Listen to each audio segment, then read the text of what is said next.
하나님이 오늘 우리에게 주신 말씀은 요나서 4장 1절에서 5절까지의 말씀입니다. 요나서 4장 1절에서 5절까지의 말씀을 봉독해 올리겠습니다. 요나가 매우 싫어하고 성내며 여호와께 기도하여 이르되 여호와여 내가 고국에 있을 때에 이러하겠다고 말씀하지 아니하였나이까. 그러므로 내가 빨리 다시스로 도망하였사오니 주께서는 은혜로우시며 자비로우시며 노하기를 더디하시며 인애가 크시사 뜻을 돌이켜 재앙을 내리지 아니하시는 하나님이신 줄을 내가 알았음이니이다. 여호와여 원하건대 이제 내 생명을 거두어 가소서. 사는 것보다 죽는 것이 내게 나음이니이다 하니 여호와께서 이르시되 내가 성내는 것이 옳으냐 하시니라. 요나가 성읍에서 나가서 그 성읍 동쪽에 앉아 거기서 자기를 위하여 초막을 짓고 그 성읍에 무슨 일이 일어나는가를 보려고 그 그늘 아래에 앉았더라. 아멘. 네, 오늘 말씀은 요나서 4장 말씀입니다. 내가 성내는 것이 옳으냐라는 제목으로 말씀을 나누겠습니다. 요나는 니느웨에 가서 40일 후에 멸망하리라라는 그 선포를 그 말씀을 외쳤습니다. 40일 후에 니느웨가 멸망하리라라고 하는 심판의 메시지는요, 니느웨 백성들에게 회개의 기회를 주시고자 하는 하나님의 은혜요 자비였어요. 그 심판의 말씀을 듣고 니느웨 사람들이 회개를 했고 하나님께서 그들에게 내리시기로 했던 그 재앙을 거두어 가셨습니다. 그런데 이 소식을 듣고요, 요나가 전혀 의외의 반응을 보입니다. 1절 말씀을 보면 요나가 매우 싫어했고 성을 내었다고 되어 있습니다. 요나가 만일 하나님의 마음과 뜻을 진정 헤아리는 바른 선지자였다면 자신이 전한 이 메시지로 인해서 회개한 니느웨를 보고 기뻐해야 마땅하죠. 그러나 그는 이 니느웨의 회개하는 모습을 보고요, 기뻐하지 않고 오히려 화를 내고 있어요. 그가 그토록 싫어한 이유가 무엇일까요?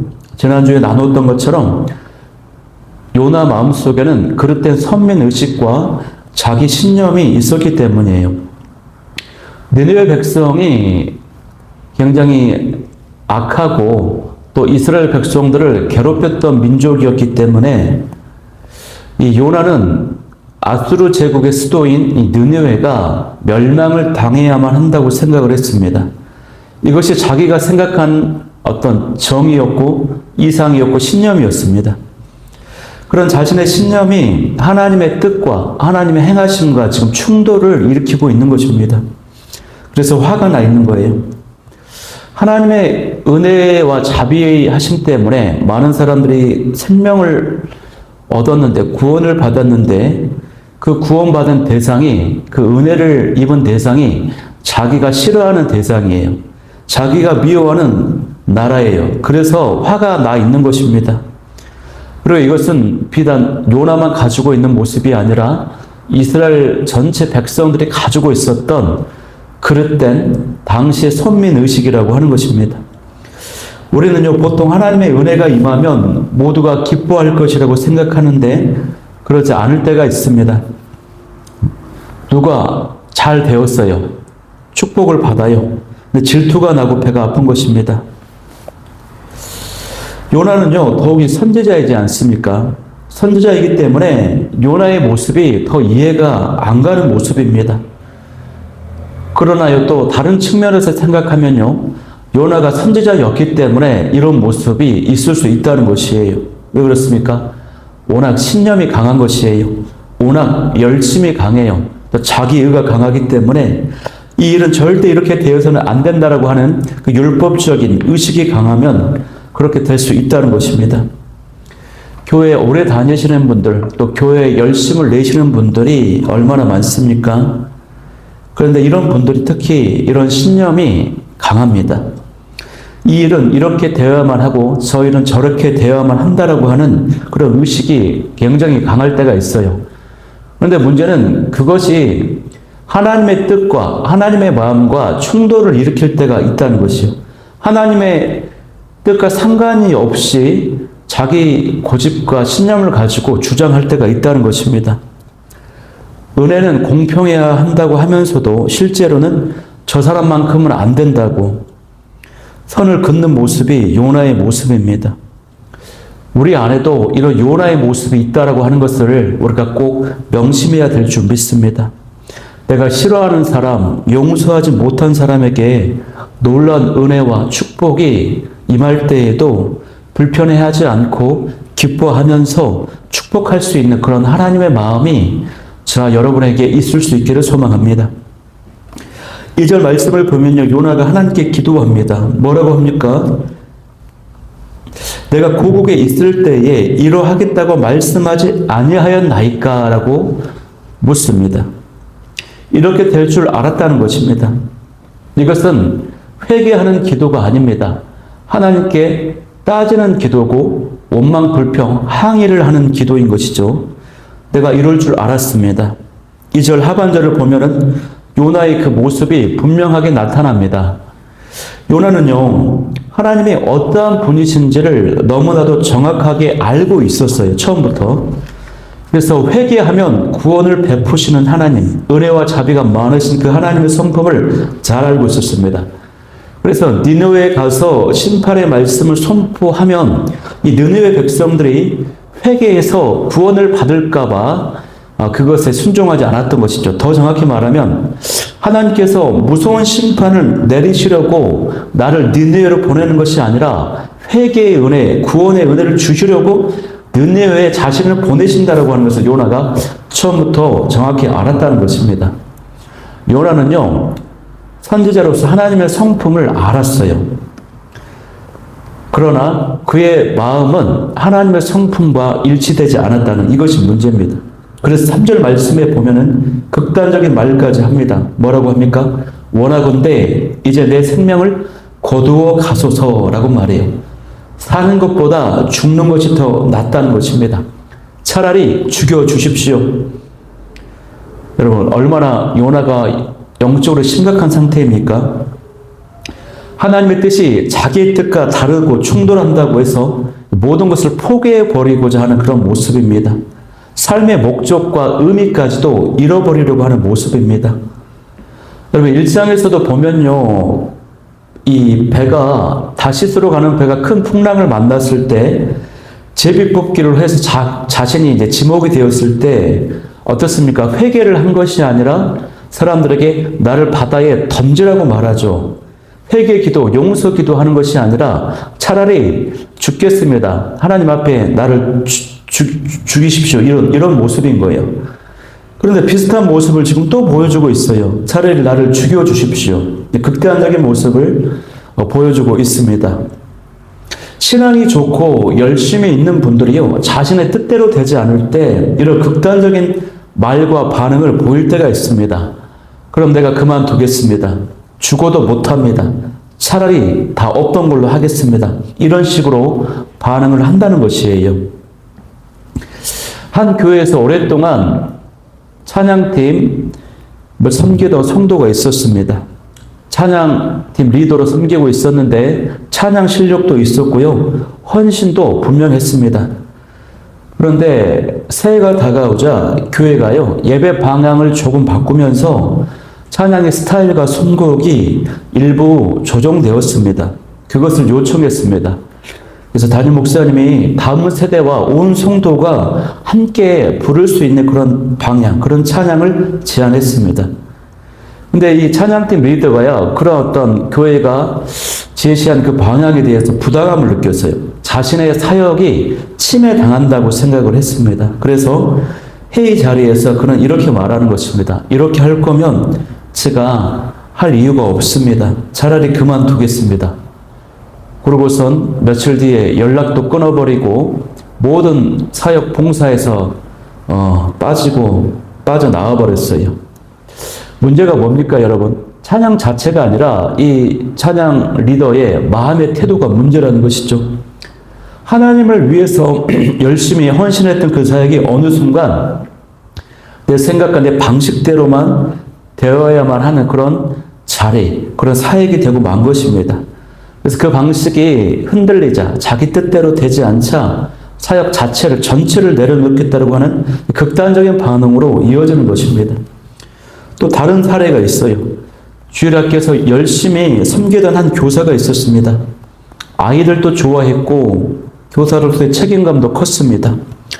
그런데 교회 전체적인 교육의 방향이 바뀌었습니다. 개인 티칭에서 팀 티칭으로 전환하자라고 하는 제안이 나왔어요. 그러니까 혼자 맡아서 하던 그 반을요, 이제 2명의 교사가 함께 협력해서 나누어서 이제 가르치는, 양육을 하는 그런 방향으로 바뀐 것입니다. 그러자 이 성도가 상담 중에 이렇게 말하는 것입니다. 이것은 저의 사역을 빼앗는 것입니다. 그렇게는 못합니다. 죽어도 못합니다. 이 양들은, 이 학생들은 제 양입니다. 뭐 이런 식으로 얘기를 하는 거예요. 그 말 속에는 어떻습니까? 헌신에 대한 자부심도 있었고, 헌신에 대한 자부심도 있었고, 영혼들을 향한 사랑, 애정의 마음도 있었습니다. 그런데 상처도 있었어요. 문제는 뭡니까? 결과적으로 그는 하나님께서 맡겨주신 그 사역을요, 자기 소유물처럼 여겼다는 것입니다. 내 것이다. 나의 소유다. 이런 식으로 생각하는, 그렇게 붙들고 있었다라고 하는 것입니다. 이것이 문제였다라고 하는 거예요. 우리가 많은 경우에 아주 정의롭고 완벽을 추구하고 거룩한 분노인 것처럼 보이지만 하나님의 뜻과 전혀 상관없는 자기 분노의 표출, 그런 모습이 있을 수 있습니다, 여러분. 이런 요나에게요, 하나님이 뭐라고 말씀하십니까? 이렇게 질문하세요. 내가 성내는 것이 옳으냐라고 묻습니다. 우리는요, 우리의 분노의 마음이 올라오기 전에 하나님 앞에 항상 이 질문을 던져보아야 됩니다. 내가 성내는 것이 옳으냐? 나의 분노하는 거, 내가 지금 화를 내는 거, 이것이 정당하냐라고 물어야 되는 것이에요. 하나님께서는 요나를 즉시 책망하지 않으시고 정죄하지 않으시고 질문하십니다. 내 분노가 과연 의로운 분노인가? 내가 지금 분노하는 그 이유가 정말 하나님의 영광 때문인가? 아니면 상처 입은 내 자존심 때문인가? 묻는 것이에요. 이 질문은 오늘 우리에게도 동일하게 던져집니다. 우리가 분노하고 화를 내고 원망하고 불평하고 짜증을 낼 때에 그 모든 것이 하나님의 뜻을 위한 것인지, 아니면 나의 기준, 내 자존심, 내 경험이 무너졌기 때문에 그러한 것인지, 여러분, 저와 여러분 어떨 때 분노합니까? 그 분노는 하나님 앞에 옳은 분노입니까? 아니면 자기 성의 못육에서 터져나오는 분노와 원망입니까? 우리 이런 마음들이요, 하나님의 마음으로 다스려지길 원하고 절제될 수 있기를 소망합니다. 그런데 하나님의 그 질문 앞에서 요나가요, 대답하지 않아요. 침묵을 하고 그 자리를 떠나버립니다. 침묵한다라고 하는 것은 거부한다는 것입니다. 하나님의 그 질문에, 그 말씀에 동의할 수 없다라고 하는 것이에요. 요나는 하나님의 마음을 이해하려고 하지 않았습니다. 자신의 잘못을 인정하려고 하지 않았어요. 이것은 자기 모순이에요, 여러분. 자신은 하나님의 말씀을 전하는 선지자입니다. 하나님의 뜻대로 되는 것을 기뻐해야 되는 정체성을 가진 선지자입니다. 사명자입니다. 무엇보다 그는 하나님의 은혜와 자비로 물고기 뱃속에서 구원받은 인물이에요. 그런 하나님의 은혜와 자비로 구원받은 은혜의 성읍 사람들을 구원받아서는 안 된다라고 지금 보고 있는 거지. 자기는 구원받았으면서, 은혜 받았으면서, 저 사람에게는 내가 미워하니까 그 구원과 은혜가 임하면 안 돼요라고 자기 모순에 빠진 모습을 보여주고 있다는 것이에요. 그래서 어떻게 합니까? 요나가요, 하나님은 낯을 피해버려요. 성읍 밖으로 동쪽으로 가서 초막을 짓습니다. 초막을 지은 이유는 뭡니까?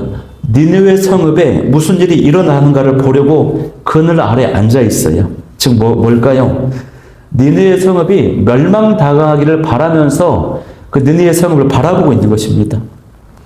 요나는요, 하나님의 뜻이 이미 결정되었다라고 하는 것을 알고 있음에도 불구하고 자기가 외쳤던 그 메시지, 심판받는다, 40으로의 심판받는다라고 하는 그 메시지, 자신이 판다, 자신의 생각이 옳았다라고 하는 것을 증명받고 싶어 했어요. 그래서 현실에서 느니의 성읍이 멸망당하기를 지금 바라면서 그 성읍을 지금 바라보고 있는 것입니다.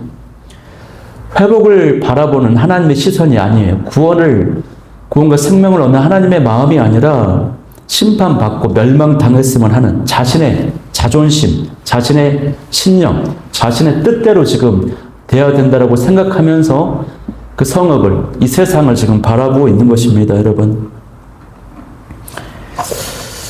그러니까 자신의 명예와 자존심이 더 중요하다고 하는 것입니다. 이 모습은 말씀을 전하는 자, 또 신앙이 오래된 자에게 오히려 쉽게 더 나타날 수 있는 위험한 모습입니다. 하나님의 뜻보다 자기 신념이 더 단단해질 때 우리는 하나님과 같은 방향을 보고 있으면서도 전혀 다른 마음, 전혀 다른 결과가 나타나기를 바라는 그런 마음이 있다는 것이에요. 어떤 목사님께서요, 이제 목회를 하시다가 건강이 좋지 않아서 사임을 하게 됐습니다. 그래서 후임 목사님이 이제 그 교회를 이어받아서 교회를 이끌어 가세요. 그런데 이 후임 목사님이 목회를 너무 잘하는 거예요. 교회가 막 부흥을 하는 거예요. 그래서 이 전임 목사님, 몸이 아파서 교회를 넘겨주고 나온 이 목사님 마음속에 두 가지 마음이 있는 거예요. 하나의 마음은 선한 마음, 교회가 정말 잘 되었으면 좋겠다, 부흥했으면 좋겠다. 하나님 앞에 목사로서 부르심 받은 존재로서 마땅한 마음이지 않습니까? 그런데 한편에는 이런 마음이 있어요. 나보다 사역을 더 잘하면 안 되는데, 내가 목회했을 때보다 교회가 부흥하면 안 되는데, 왜 그렇습니까? 질투의 마음, 비교의식의 마음, 그런 마음이 있다는 것이에요. 이것이 인간의 마음입니다. 심지어 말씀을 전하는 목사님들에게도 많고요. 또 중직자들에게도 이런 모습이 굉장히 많습니다, 여러분. 이런 모습들이요, 우리가 하나님 앞에서 무너져야 될 줄 믿습니다. 사라져야 될 줄 믿습니다. 이렇게 요나의 모습이 우리의 모습입니다. 완고하고 고집 피우고 회개하지 않는 그런 마음이, 극단적인 마음, 차라리 이렇게 되지 않을 거면 죽여주십시오. 내가 다 그만두겠습니다. 극단적인 모습이 있다는 것이 악한 것입니다. 회개해야 될 줄 믿습니다. 여러분, 오늘 말씀은요, 세 가지를 우리에게 질문을 합니다. 첫째, 나는 언제 화를 내고 분노하는가? 그 분노를 하나님의 이름으로, 하나님의 뜻이라고 포장하고 있지는 않은 이 질문이고, 두 번째는 나는 다른 사람, 다른 교회, 다른 가정 등의 다른 어떤 대상과 공동체에 임하고 있는 하나님의 축복과 은혜를 기뻐하고 있는가, 진심으로. 특별히 그것이 내가 좋아하지 않고 미워하고 경계하는 그런 대상과 공동체와 어떤 사람과 가정에 은혜가 임할 때 그것을 불편해하고 있지는 않은가, 이것을 돌아봐야 되겠고요. 세 번째는요, 나는 내가 어떤 연약함과 허물, 어떤 죄가 있을 때, 떳떳하지 못할 때, 그런 심령일 때 하나님의 낯을 피하는가, 아니면 하나님 앞에 가까이 나아가서 은혜를 구하는가 하는 것입니다. 내가 하나님의 낯을 피하면서 내 뜻과 내 주장이 현실에서 증명되기를 바라고 있지는 않은가, 이런 질문인 것이에요. 요나는요, 끝까지 하나님의 이 질문 앞에 서 있습니다. 우리는 하나님의 은혜를 누리면서도 동시에 그 은혜의 통로가 되기를 거부하고 있지는 않은지 돌아보아야 됩니다. 하나님의 은혜, 자비가 불편해질 때요, 그 순간이 바로 우리의 신앙이 굉장히 위험한 순간인 것이에요. 그때 하나님의 마음으로 회복돼야 될 줄 믿습니다. 하나님은 오늘도 우리를 정죄하지 않으시고 책망하지 않으시고 내가 성내는 것이 옳으냐라고 질문으로 우리를 부르십니다. 스스로 점검하게 만드세요. 그 질문 앞에 정직하게 서는 이 모습으로 다시 한번 회복하고 회개하고 회복할 수 있는 저 여러분이 되길 바랍니다. 그 질문 앞에 정직하게 서고 점검하면서 해결을 통해서 이것이 바로 하나님 앞에 온전히 서는 시작점인 줄 믿고 나아갈 수 있기를 소망합니다. 오늘 이 말씀을 기억하면서 세 가지 기도 제목 나누겠습니다. 첫 번째, 내 생각, 내 뜻에 근거하여 분노하지 않게 하여 주옵소서. 두 번째는 내키지 않는 사람과 대상에게 임하는 하나님의 은혜까지도 기뻐하게 하여 주옵소서. 세 번째는 나의 허물과 연약함에도 하나님 앞에 가까이 가게 하여 주옵소서. 이 기도 제목 가지고 뜨겁게 기도하며 나아가도록 하겠습니다.